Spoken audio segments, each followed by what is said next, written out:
আমি এমন এক মানুষ যে একটা প্রজেক্ট করতে করতে মাথায় আরেকটা প্রজেক্ট ঘুরতে থাকে। মাঝে মাঝে তো একসাথে 2টা কাজ শুরু করে ফেলি। এই পুকি ব্রাশ হোল্ডারটা বানানোর সময় আমার মাথায় ঘুরছিল আরেকটা আইডিয়া, যেটা আমি পেয়েছি তাসনিমস আর্টিস্ট্রি নামের এক দারুণ এস্থেটিক পেজ থেকে। ওর পেজটা সত্যি অসাধারণ, তোমরা একবার দেখে আসতে পারো।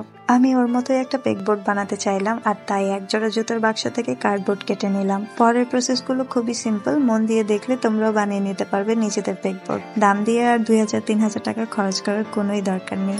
আমি প্রসেস সুন্দর করে বুঝিয়ে বলতে পারি না, তাই তোমরা দেখে নাও, আর যদি কোনো প্রশ্ন থাকে কমেন্টে জানাবে, আমি উত্তর দিয়ে দেবো। পেন হোল্ডারটার মতো করেই সাজিয়ে নিয়েছি পুরো বোর্ডটা। ভেবেছিলাম হয়তো সুন্দর হবে না, কিন্তু অনেস্টলি আমার নিজেরটাও আমার কাছে খুবই পছন্দ হয়েছে। তোমাদের কেমন লাগলো সেটাও জানিও, আর তোমরাও তোমাদের মতো করে বানিয়ে ফেলো, আর কমেন্টে আমাকে অবশ্যই দেখাবে।